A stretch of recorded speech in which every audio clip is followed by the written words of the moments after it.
Triomphez de vous-même et des autres par Dr. Joseph Murphy. Un nouvel état d'esprit face à la vie peut changer votre existence. Votre vie et votre univers sont modelés par l'idée générale que vous vous en faites et marqués par les convictions qui vous dominent.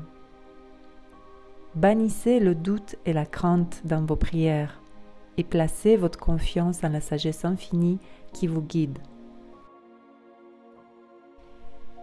La foi est une attitude de l'esprit exerçant une influence déterminante.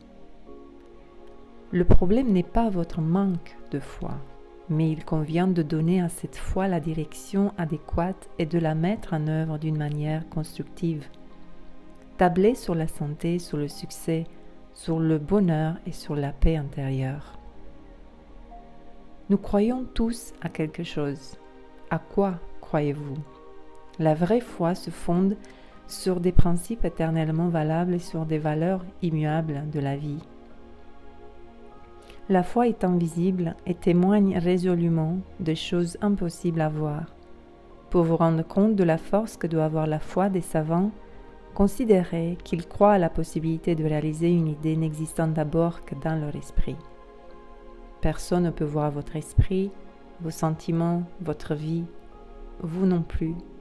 Vous ne pouvez davantage voir votre foi, mais vous pouvez vous ancrer dans la force invisible qui a son siège en vous, force essentielle, toute puissante et éternelle.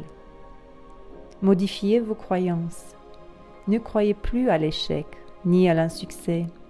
Soyez convaincus de pouvoir triompher des obstacles, d'être apprécié à votre juste valeur et de réussir votre vie. Croyez à la force curative qui réside en vous. Imaginez-vous intensément que vous êtes justement en train de faire ce que vous voudriez faire et faites-le en pensée. Votre foi est votre bien spirituel. La toute-puissance de Dieu agit dans les couches profondes de votre esprit. Elle est accessible à vos pensées et à vos sentiments.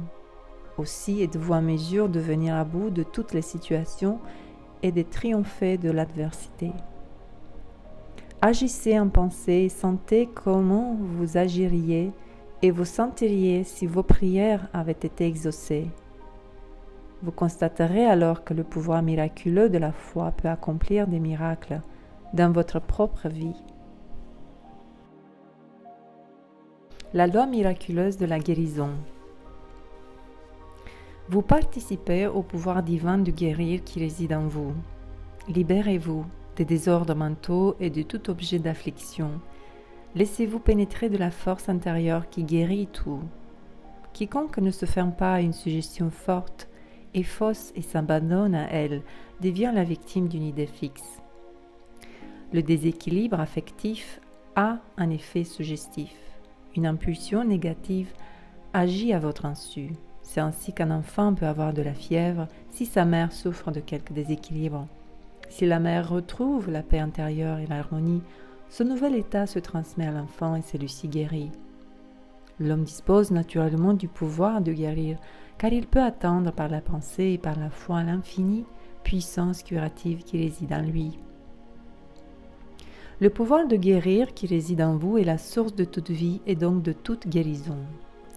Il connaît les mécanismes vitaux se déroulant dans votre organisme. Faites confiance à la force qui guérit tout, maintenant, tout de suite, toujours.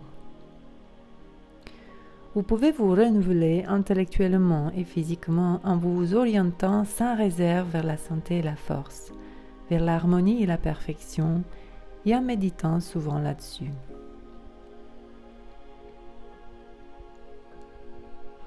Dans la Bible, les vérités sont toujours exposées sous forme d'exemples et personnifiées afin d'être imagées, proches de la vie quotidienne et convaincantes. Vous pouvez vous affranchir de tout complexe d'infériorité en vous sachant en liaison avec Dieu et de ce fait, avec l'aide de Dieu plus fort que toutes les inhibitions et que tous les obstacles. Il n'y a pas de maladie incurable. Incurables sont les hommes qui restent attachés à leur erreur. Ceux-là ne peuvent pas être guéris. Il leur est donné selon leur foi. La foi aveugle ne saisit pas de manière scientifique le jeu des forces. C'est le cas par exemple de la prière de guérison. La guérison spirituelle vraie repose d'une part sur la coordination harmonieuse de votre vie consciente et de l'activité dynamique de votre sous-conscient par l'orientation vers un but déterminé, et d'autre part sur le contrôle selon des critères scientifiques. La technique, la manière de procéder ne joue aucun rôle. Tous les cas de guérison sont obtenus sous l'effet du sous-conscient. La guérison est impossible, disent certains, mais avec Dieu, tout est possible. Dieu, votre Créateur et le Créateur de toute vie, peut vous guérir. Le pouvoir de guérison qui vous est donné peut, si vous le mettez en œuvre dans l'univers de vos pensées et de vos représentations, conduire à la réalisation de tout ce que vous désirez. Vos croyances se manifesteront dans votre vie. Il importe peu que votre foi soit présente à votre conscience claire ou non. Il vous suffit de croire à ce qui vous guérit, vous comble et vous inspire. Loi dynamique de la protection. La haine est un poison spirituel. Les antidotes sont le pardon et l'amour qui guérissent tout. Changez de conception. Votre état d'esprit est la cause et l'expérience vécue est l'effet. L'idée que vous avez de Dieu exerce une influence décisive sur le cours de votre vie.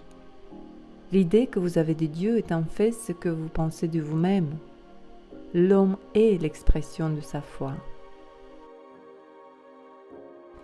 Faites vôtre, intellectuellement et affectivement, la certitude que vous recevrez la réponse adéquate, et cette réponse vous sera donnée.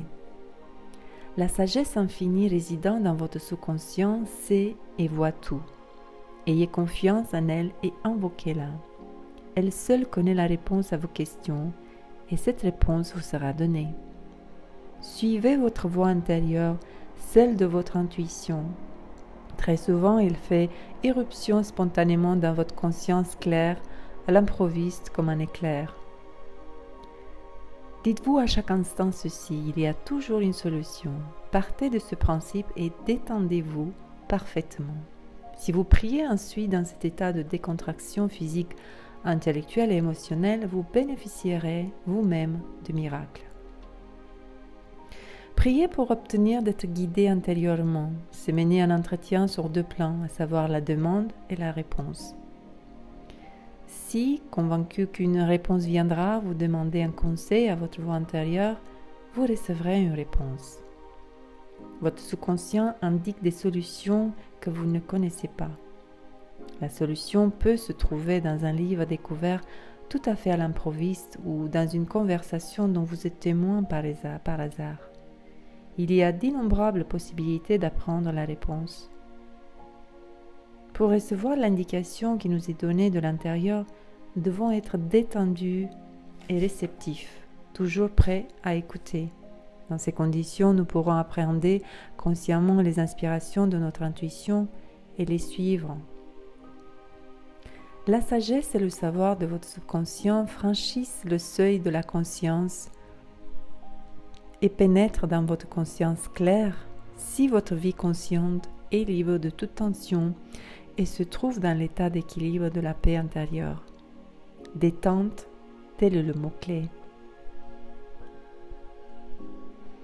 Quand, détendu, vous glissez lentement dans le sommeil, il faut vous répéter sans cesse comme une berceuse le mot « réponse » jusqu'à ce que vous vous endormiez avec ce mot sur les lèvres. Vous recevrez la réponse qui convient. L'intuition surpasse de loin l'entendement. Vous ne devez vous servir de l'entendement que pour la réalisation de vos inspirations intuitives. Quoi que vous écriviez, écrivez toujours en faisant confiance à votre subconscient, qui vous indique sujet et détails tout en vous guidant. Vous serez étonné des résultats et vous vous en féliciterez. La sagesse qui réside en votre subconscient vous conduira là où votre vie prendra son sens et où vos dons cachés pourront se déployer.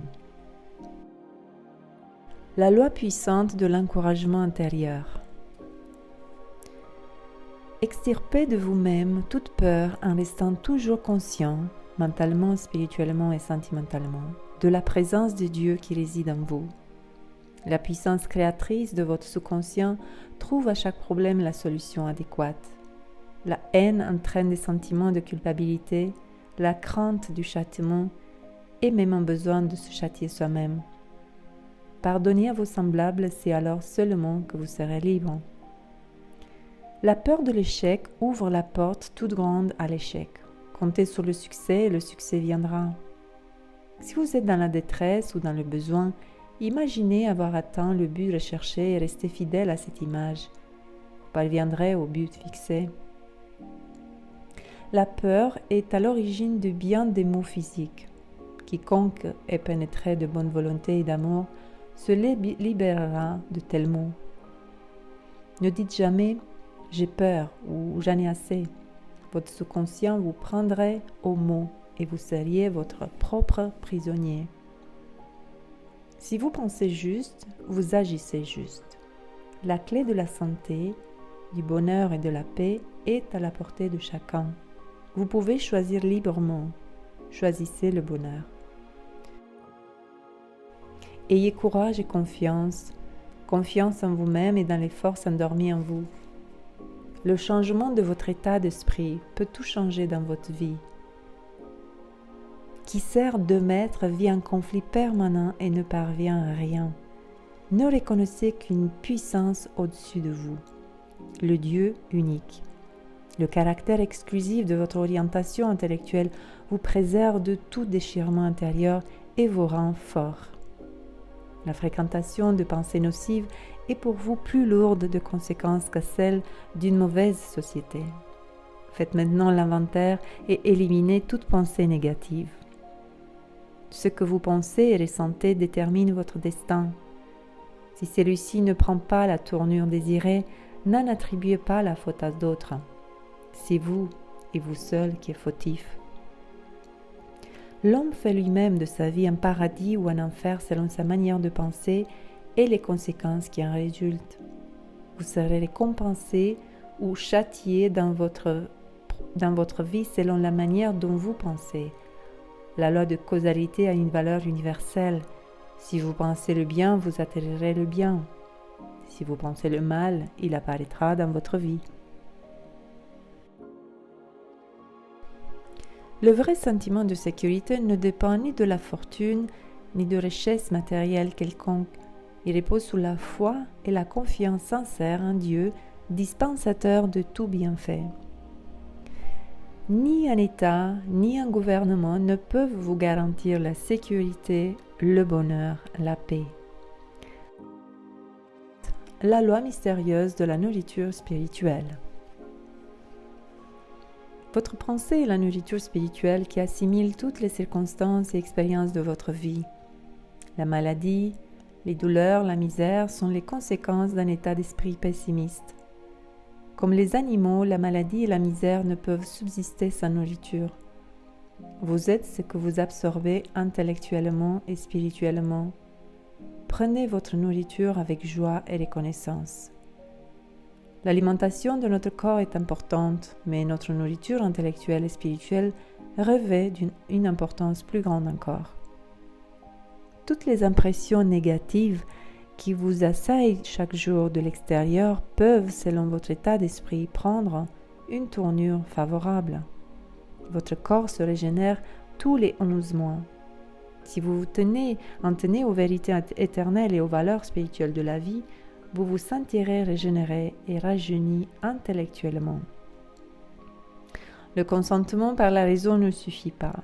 Les vérités acceptées consciemment doivent être assimilées sur le plan affectif et ressenties comme des vérités. C'est alors seulement qu'elles pourront s'intégrer à votre inconscient. Votre savoir intellectuel doit s'intégrer à votre inconscient. Il deviendra alors une certitude du cœur et vos prières pourront être exaucées. Pour vous libérer de votre angoisse, concentrez toute votre attention sur ce qui est vrai, noble, sublime et semblable à Dieu. Armez-vous contre la peur sous toutes ses formes par la conscience de votre foi en Dieu. La peur n'y résistera pas. La peur se nourrit des représentations d'une imagination maladive. Imaginez-vous en train de faire exactement ce dont vous avez peur. Cette habitude met fin à toute angoisse. Le cœur reconnaissant est toujours proche de Dieu. La loi grandiose de l'amour. Qui aime se lie affectivement. L'amour a besoin d'un objet. Si vous voulez être libéré de toute peur, il vous faut abandonner préjugés et réserves et surmonter les sentiments de jalousie, de mécontentement et de haine. Parvenez à une nouvelle conception de vous-même, à une nouvelle appréciation. À présent, apprenez à aimer votre moi supérieur. L'amour et la peur s'excluent. Celui qui est jaloux a peur. Il manque de confiance en soi et ne s'apprécie pas sainement lui-même. L'amour et la confiance ont le pouvoir de dissiper la jalousie. Votre sous-conscient développe tout ce que vous lui inculquez. Inculquez-lui l'amour et la bonne volonté, la foi, la confiance, la gaieté. Vous surmontez toute peur, même celle qui vous fait trembler, si vous comprenez que Dieu ne craint rien et que vous êtes un avec lui. Les tentations de la peur ne peuvent avoir aucun effet sur vous si vous ne vous abandonnez pas à elles. Ne leur permettez pas d'envahir votre vie affective. La peur est issue de votre propre pensée. Ne vous laissez pas intimider et tyranniser par elle. Pour la chasser, accueillez en vous l'amour et la foi en Dieu. Qui se perd dans la jungle de ce monde ou dans les forêts immatérielles de la peur et de la confusion doit savoir que Dieu connaît l'issue. Il vous la montrera. La loi positive du contrôle des sentiments. Vous devez apprendre à contrôler et à diriger dans votre vie quotidienne vos pensées, vos sentiments et vos réactions. Vous êtes parvenu à la maturité affective si vous pensez, parlez, ressentez et agissez à partir du centre que constitue en vous l'Esprit divin, votre moi supérieur donné par Dieu. Une conception fausse qui domine votre esprit et vous enchaîne est pour vous le joug le plus pénible. Vouez-vous de tout votre cœur à la conception de la paix et de l'amour. L'amour est un lien affectif. Répandez l'amour et la bonne volonté. Vous vous délivrez ainsi des sentiments négatifs refoulés dans l'inconscient. Il y a toujours un moyen de se défouler des contrariétés. Soulagez-vous par une activité physique, qu'il s'agisse d'un jeu ou d'un travail. Dérobez-vous à toute contrariété en vous disant « Je pense, je parle et j'agis maintenant selon les critères de la sagesse et de la beauté, de la vérité et de l'amour. » Si vous voulez gouverner votre vie affective, il vous faut contrôler votre imagination et votre pensée, implanter l'amour dans votre esprit. La foi en Dieu et dans le bien dissipe toute crainte. Les sentiments réprimés ou refoulés sont la cause de nombreuses maladies physiques. Ce qui est conservé dans votre sous-conscient pénètre tôt ou tard dans votre vie. Si une pensée négative vous vient, substituez-y une pensée positive. Dites-vous « Je crois en Dieu et au bien ». Une telle formule, fournie par le sentiment positif de la foi et de la confiance, dissipe toutes les pensées et tous les sentiments négatifs. Comment réagissez-vous sur le plan intellectuel et affectif devant les expériences vécues? Vous êtes le maître de vos réactions affectives. Pensez juste, sentez juste, agissez juste. Personne ne peut vous détourner de la juste voie. Votre pensée précède votre action et la détermine. Croyez en Dieu et en sa puissance qui accompagne votre foi dans le bien. Votre vie se déroule simultanément dans l'univers extérieur perçu par vos cinq sens et dans l'univers intérieur de vos pensées, sentiments, imaginations, convictions et aspirations subjectives. Ce que vous vivez intérieurement est décisif, car vous contrôlez ainsi les impressions reçues de l'extérieur. Pour changer, il vous faut purifier votre vie affective en pensant juste. C'est votre pensée qui détermine vos réactions affectives. Pour changer votre vie, il vous faut modifier votre état d'esprit face à la vie et à vos semblables. Vous recevez vos impressions du monde extérieur à travers le filtre de votre esprit. Aussi, votre pensée doit-elle être orientée vers le positif. Voyez dans vos semblables et en vous-même ce qui est divin. Alors vous constaterez en vous-même un merveilleux changement intérieur. La loi glorieuse de la paix intérieure. Les gens qui se créent des soucis ruminent parfois sur une foule de choses qui n'arriveront jamais, se privant ainsi de leur vitalité et de leur énergie.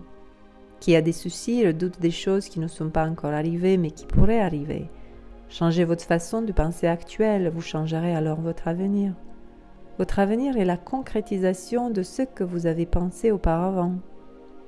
Si vous persistez dans votre habitude de vous faire des soucis, vous vous exposez au danger d'attirer sur vous ce dont vous avez peur. Si des pensées négatives vous assaillent, dissipez-les en faisant appel à la parole décisive de la Bible « Dieu est avec moi ». Si votre mari ou toute autre personne vous cause des soucis, représentez-vous celui-ci tel que vous désirez qu'il soit. La contemplation répétée de cette vision intérieure fera des miracles. Qui se fait des soucis de manière chronique trouve toujours une justification à ses inquiétudes. Mais la véritable cause n'est pas telle ou telle difficulté. Les soucis proviennent d'un sentiment profondément enraciné d'insécurité, d'un manque de confiance en Dieu. Les pessimistes chroniques sont soumis constamment à une pression. Les tensions causées par le chagrin et la peur réduisent le potentiel de résistance physique et accroissent la réceptivité à certaines maladies. Vous n'avez aucune raison de vous inquiéter du simple fait que votre enfant se trouve hors de votre surveillance directe. Vous devriez au contraire vous en remettre à Dieu qui aime et protège votre enfant. En vous faisant des soucis, vous vous concentrez précisément sur ce que vous ne voulez pas. Unissez-vous spirituellement à la toute-puissance et à la magnificence de Dieu. Que la confiance en Dieu soit la base de votre pensée et de votre imagination. La lumière de Dieu dissipe les ténèbres de vos soucis et de vos peines, de votre angoisse et de votre désespoir. La loi bienheureuse de la prospérité. Apprenez à vous servir des forces spirituelles qui résident en vous. Placez-vous dans la perspective du bonheur et de la prospérité. Alors la plénitude de la vie s'ouvrira à vous. Si vous prenez la décision de faire de l'argent pour des tiers, vous parviendrez vous aussi à l'aisance matérielle et ceci dans des proportions inespérées. Votre sous-conscient connaît des moyens et des solutions dont vous ne savez rien. Inculquez-lui l'idée de la prospérité. Elle se concrétisera dans votre vie. Une formule littéralement miraculeuse pour parvenir au bonheur et à l'aisance est celle de cette simple prière. Dieu me donne plus qu'il me faut. Le cœur reconnaissant est toujours proche de Dieu. Exprimez votre reconnaissance grâce aux paroles de la Bible. Père, je te rends grâce de m'avoir exaucé, je savais bien que tu m'exauces toujours. Endormez-vous toujours avec cette prière sur les lèvres. Je te rends grâce. Ce que vous inculquez à votre sous-conscient avec intensité, conviction et foi trouvera son expression dans votre vie. Cela vaut aussi pour les souhaits matériels tels que celui-ci. Ma maison n'est grévée d'aucune dette et l'argent afflue. Placez votre vie sous le signe plus qui symbolise le surcroît de sagesse et de force, de foi, de savoir, de santé et de bonheur. Si vous vous répétez constamment ceci, ce qu'il y a de mieux en moi est mobilisé et me pénètre sans arrêt, sans fin, la plénitude de Dieu bénira votre esprit ouvert et réceptif. Par la concentration consciente et le recueillement intérieur, vous atteindrez, grâce à votre inconscient qui réagit à sa façon, les objectifs les plus ambitieux, exactement comme cet homme qui voulait devenir millionnaire et l'est effectivement devenu. C'est alors que tu seras heureux dans tes entreprises et que tu réussiras. La loi créatrice de la réalisation. L'imagination est la faculté de se faire une idée, une image. Avec l'aide de votre imagination, vous donnez forme à vos idées et à vos souhaits tout en les projetant sur la scène de votre vie. Imaginez que vous faites ce que vous aimez faire et ressentez-le comme une réalité. Alors des miracles se produiront dans votre vie. Imaginez-vous en bonne santé et heureux, vous-même et vos proches, et ne renoncez jamais à cette idée. Grâce à votre imagination, vous pouvez vous reporter dans le passé, ce que le temps effacé semblerait prendre vie sous vos yeux. Aux inspirations constructives d'onduée d'imagination, nous devons toutes les conquêtes modernes de la radio à la télévision. Les savants ont également besoin d'imagination. Les œuvres impérissables de Shakespeare, de Bunyan, de Milton et d'autres grands poètes sont issues de leur imagination créatrice. Sans imagination, il n'y aurait pas de création. Un écrivain qui travaille avec l'idée que son œuvre est captivante et agréable au lecteur se trouve sur la bonne voie. Quel que soit votre objectif, imaginez, comme si vous l'aviez déjà atteint, que l'on vous félicite. Vos pensées et sentiments concrétisés dans cette vision s'implanteront dans votre inconscient et trouveront, tôt ou tard, leur expression dans votre vie. Rappelez-vous l'exemple de ce chimiste qui réussit à résoudre un problème difficile grâce à son imagination. Il arrive que la solution se présente dans le rêve ou comme dans le rêve, c'est l'inconscient qui parle. Imaginez-vous intensément une scène déterminée symbolisant clairement la réalisation de votre objectif. Représentez-vous sans cesse cette scène et vivez cet instant de bonheur dans toute son intensité. Vous pouvez ainsi modeler votre vie. Si l'un de vos proches est malade, entendez-le en imagination dire qu'il a été miraculeusement guéri. Voyez-le souriant devant vous et réjouissez-vous de cette nouvelle. Vous confirmez ainsi votre sentiment d'être un avec votre représentation. L'effet ne se fera pas attendre. Vos prières seront exaucées. La loi élémentaire de la vie infinie. Vivre en étant quotidiennement conscient de la présence de Dieu, telle est la clé qui donne accès à la paix, à la santé et à la plénitude dans notre vie. Dieu est la cause première de toutes choses. Tout ce que vous percevez, sentez et comprenez est sa création et partie de son expression. Dieu, sagesse infinie, est omniscient. Souvenez-vous de cet homme qui priait et dont le fils disparu rentra 7 ans plus tard. Priez si vous êtes dans une situation difficile pour demander la protection de Dieu. Pensez à cette femme dont la maison fut épargnée par un incendie gigantesque, qui se heurte à la résistance, au refus ou à la mauvaise humeur de son entourage, devrait se laisser guider par la conscience que tous les hommes pensent et agissent selon la volonté de Dieu. L'amour ne connaît pas l'échec.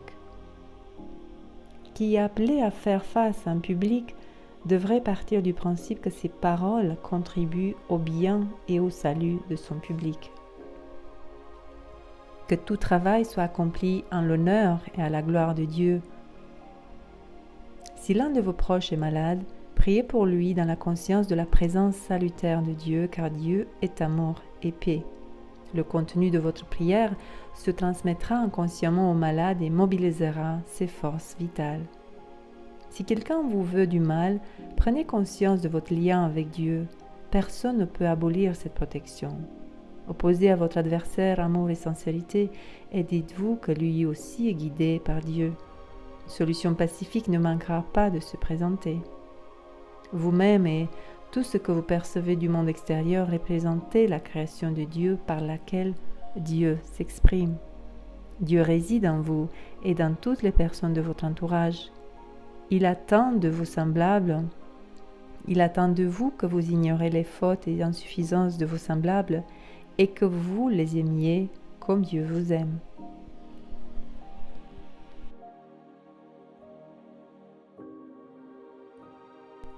Merci pour votre écoute. Je vous donne rendez-vous prochainement pour une autre audio.